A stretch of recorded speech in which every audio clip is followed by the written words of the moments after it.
yesterday we have studied about behavior of ideal gases with the help of Avogadro number and also Avogadro hypothesis. According to that, as you know that when all the three conditions like pressure, temperature and volumes are constant, then for a simple, if all the conditions are identical, then for two of the gases there will be same number of molecules in those two gases. So that was the concept of Avogadro, and he proved this concept with the help of ideal gas equation also.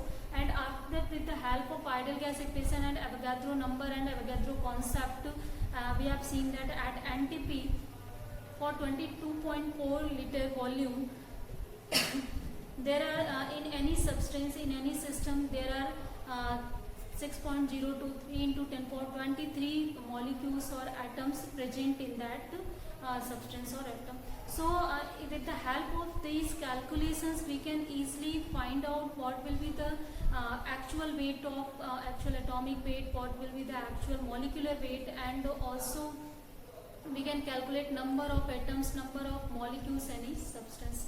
So these were all the calculations made by Avogadro, and that are very helpful to know anything about the gaseous state, and means it is hard to calculate the number of molecules in any gaseous system, because as you know that when gases are expanded and also gases occupy the volume all over space actually where they are present. So that's why it is very hard to calculate their numbers, then how many molecules or atoms are in that gas. So we can easily calculate that with the help of Avogadro number and equation of ideal gas. And also later we have seen that Avogadro number and simple with the help of Avogadro number we can calculate what will be the case of ideal gas and real gas. Means simple, we can show a graph in between PV upon NT and that the pressure P, and with the help of that we have seen that at higher temperature the curve for real gas is nearly like the curve for ideal gas, but at lower temperature it deviates from the ideal gas, because it means that at higher temperature normal real gases behaves like the ideal gas. This can be also proved by the Boyle's law, where we use constant temperature and we see the variation in pressure and volume. So while changing temperature, at higher temperature the curve was similar to the ideal gas curve, but at lower temperature it was totally deviated from the ideal gas behavior. And also we have seen that at low pressure the curve for real gas resembles with the curve for ideal gas. It means that at low pressure real gases behaves like the ideal gas. So this can be also proved by the help of Charles' law, where pressure is kept constant. Means if we vary the pressure for different values, then we can see the curve between volume and temperature, and with the help of that we can see that at lower pressure the curve for a real gas is nearly equal and like that the ideal gas. So I think all these concepts are now clear to you. Then today let's see, as I told, what is the pressure exerted by any gas to the walls of any container. So as you know that simple the pressure of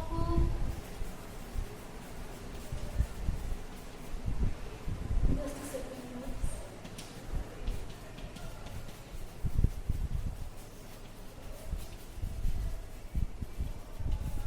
So with the help of kinetic theory of gases, as you know that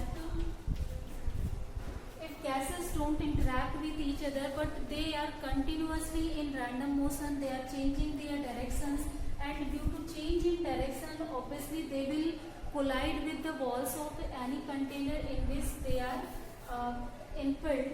So if they are infilled in any container, then obviously due to their random motion they will collide to the walls. And also, as I told you that ideal gas molecule have only kinetic energy, and because there is no loss of energy takes place, so they will be always in motion. They will not come at rest while colliding with any particle, any molecule or walls.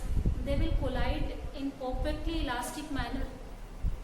Means there will be no change in kinetic energy, there will be only change in direction takes place. So they will reflect or they will change, they will scatter with means they will change their direction, but there will be not there will not be any change in energy.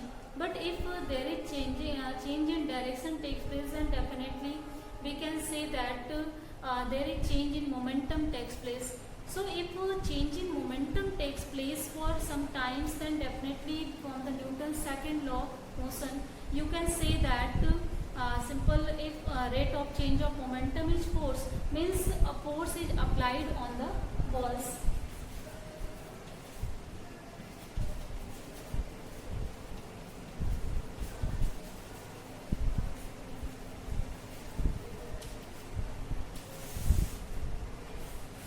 Suppose this is a container in which gas is infilled.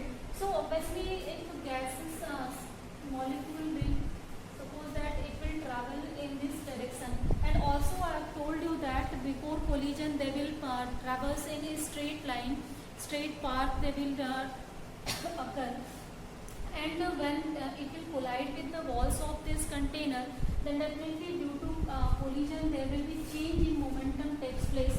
And if change in momentum takes place, then you can say that there can be a application of force on the walls. And if we see the force per unit area, means how much force is applied to per unit area of the wall, then that will be obviously that will be pressure. So it means that finally what I just want to tell you that with the help of these things, when any molecule will collide to the walls of the container, then it will exert a pressure on the walls of the container. Means continually due to their random motion they will collide with the walls, they will change their direction, and during the collision means when they will be in contact, and that time there will be a pressure exerted by the gas on the walls of the container. So what is the pressure, means how much pressure is exerted by it, we can calculate it by this method. First we have to just calculate what is the change in momentum, and change in momentum can be obtained with the help of velocities. So after change in momentum and time in which it is changing, we can calculate what will be the value of force applied on this wall.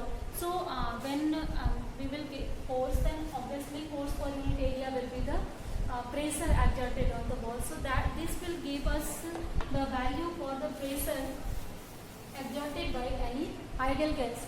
So what is the value of pressure exerted in ideal gas? That is 1 by 3 mn c square. So after calculation we can get this value. Here derivations is not important, here you don't have to study that, but if you want to study, you want to see how can we observe it, you can see them from the textbooks or other videos. Then first I think simple, I just want to tell you how the pressure is developed.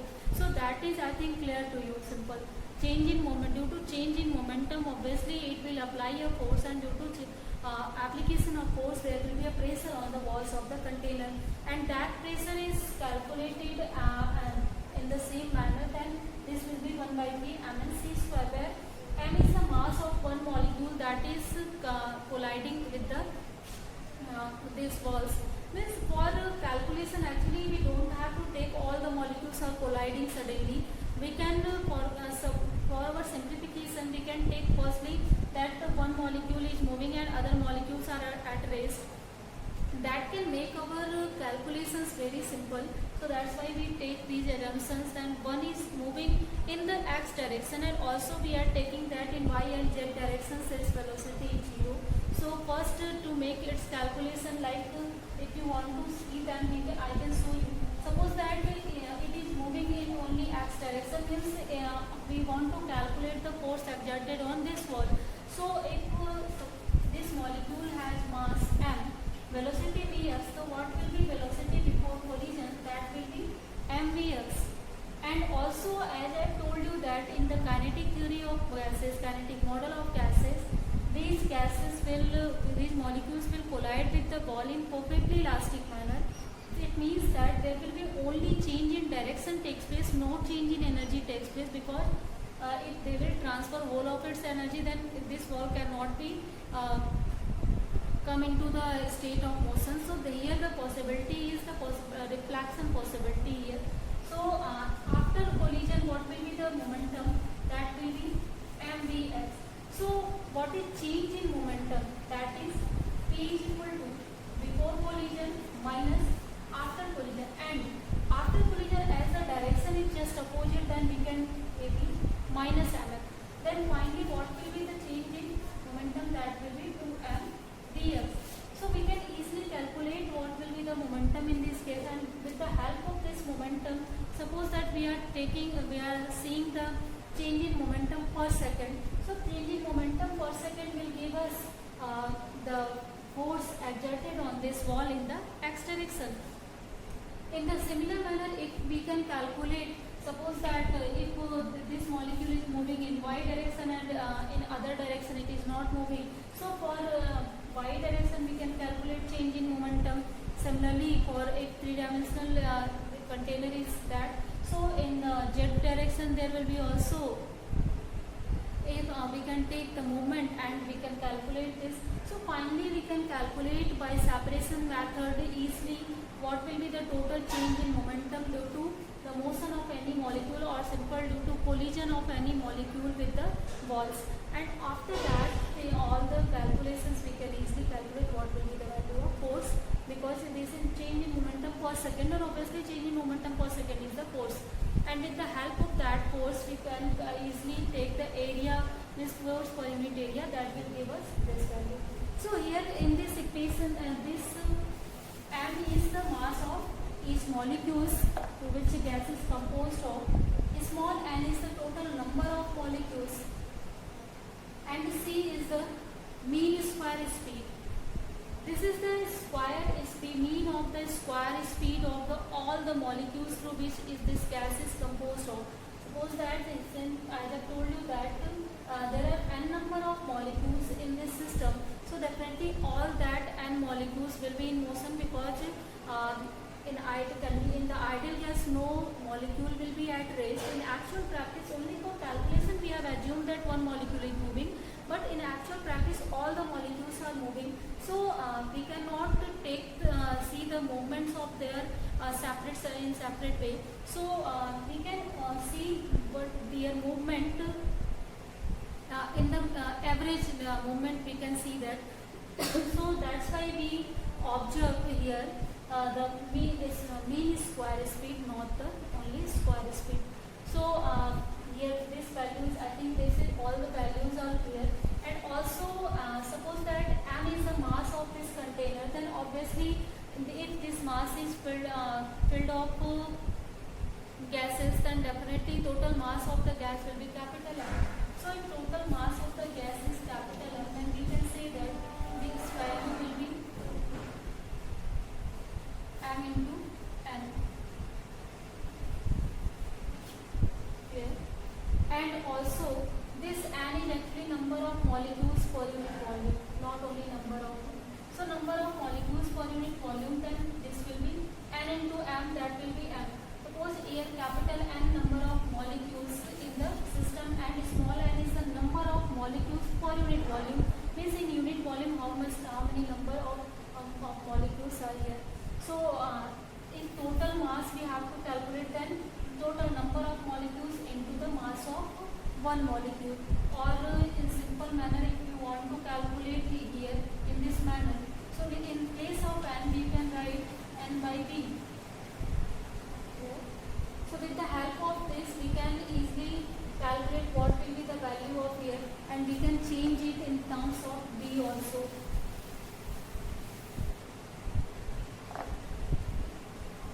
So we can write this will be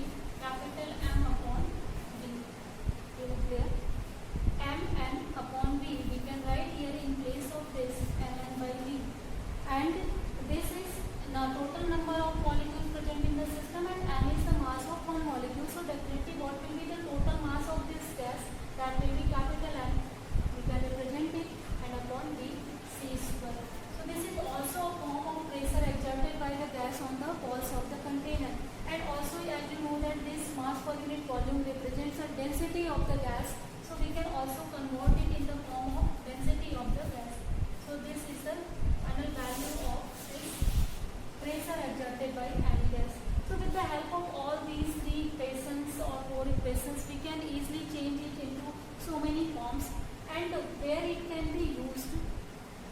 The pressure as I told you, like we see the cylinder, case of cylinder, then we always make the walls of the cylinder very thick, very strong, because as you know that if gases are filled in that, then definitely those gases will exert pressure on the walls. So to save our cylindrical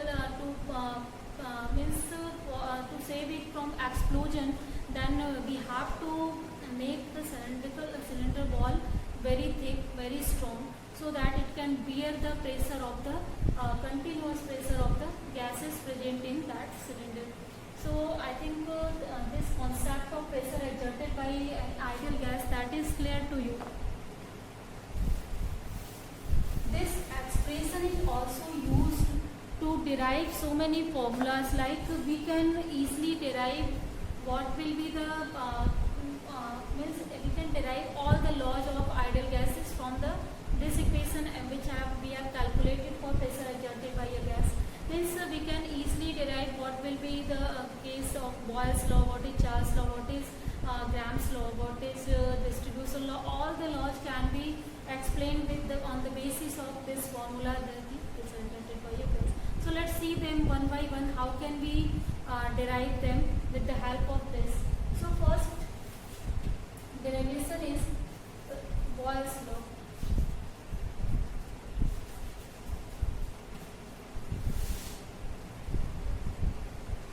So as I told you that we can derive the number laws regarding to ideal gases with the help of pressure exerted by any gas on the container walls of the container.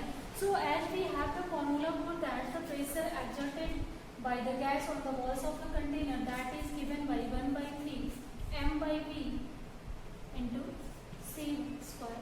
So where c square is the mean square speed of the gas, and capital M is the mass of the total mass of the gas, and v is the volume of the or volume of the container, and P is the pressure exerted on the walls. So with the help of this formula, we can easily derive all the laws of ideal gases. So first law, the derivation of first law, that is the Boyle's law. So as we know that Boyle's law is what, at constant temperature, pressure is inversely proportional to volume. Means if there is increase in pressure, then there will be decrease in volume takes place. Or simple in other form, we can write it PV is equal to constant. So this is the statement of and observations of Boyle's, and we have to prove this law with the help of this. So we can easily prove it, but before proving it, I just want to tell you one thing. The kinetic interpretation of temperature means in the form of kinetic energy. How can we interpret the temperature concept? Like from the kinetic theory of gases, I just told you that the ideal gas molecules are never at rest. They are always in motion, means their energy, total energy will be kinetic. So if we see their total energy, that is kinetic, that comes out in terms of temperature, that is the kinetic energy equal to 3 by 250.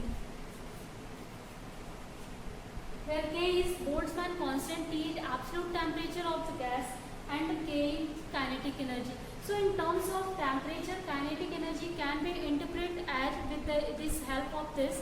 Means from this equation it is clear that if there is increase in temperature takes place, then there will be decrease in increase in temperature takes place, then there will be increase in kinetic energy of the system will take place.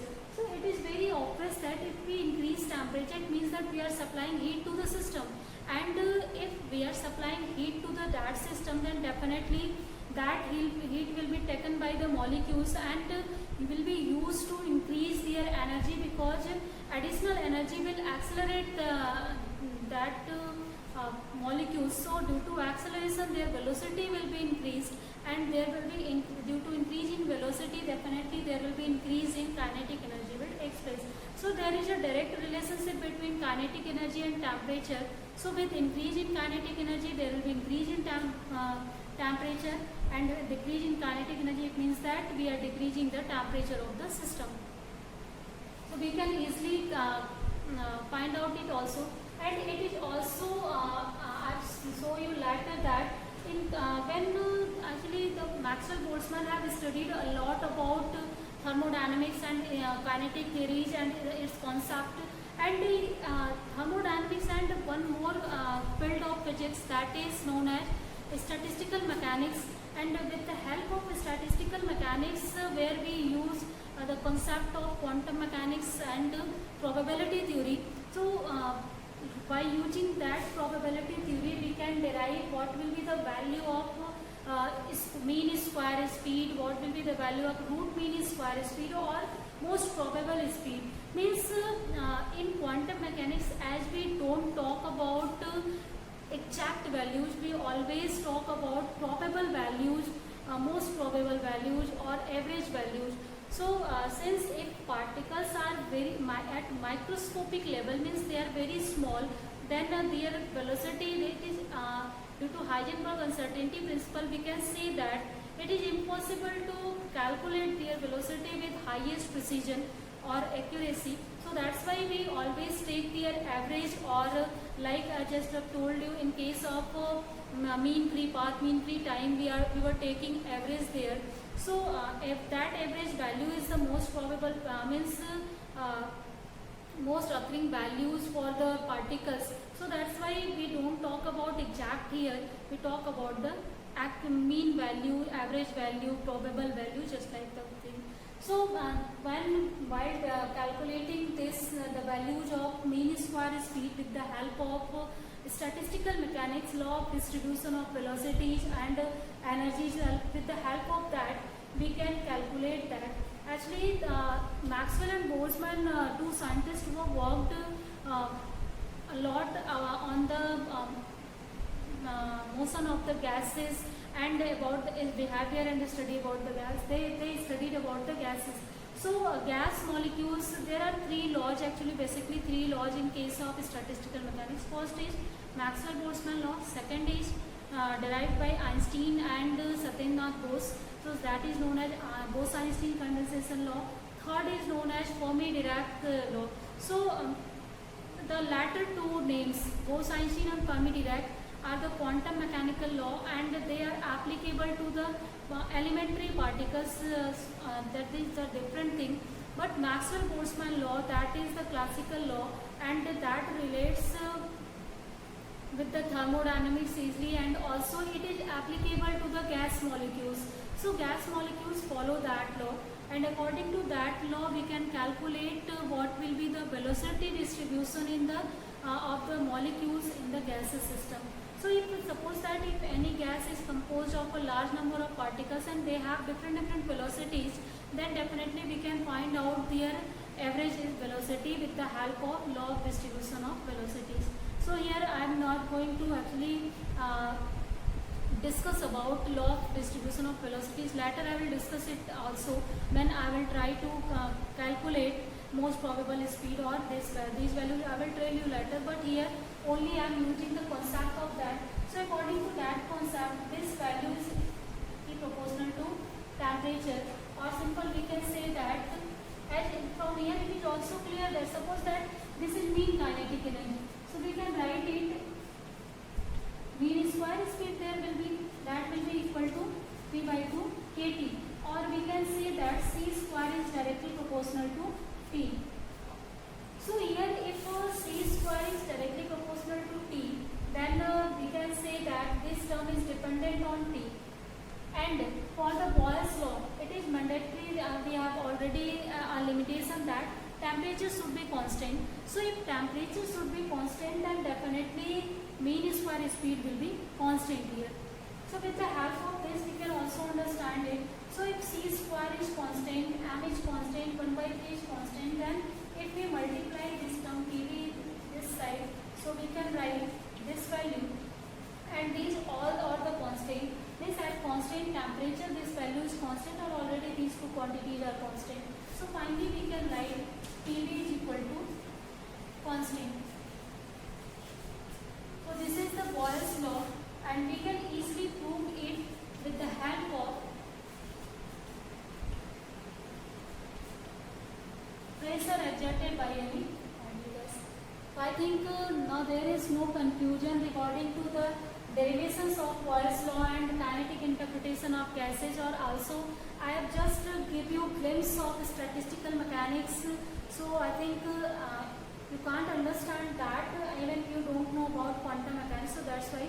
But I just wanted to tell you about the name of the branch of physics, so that's why I mentioned it here, because that is connected to the branch of thermodynamics, so that's why I mentioned.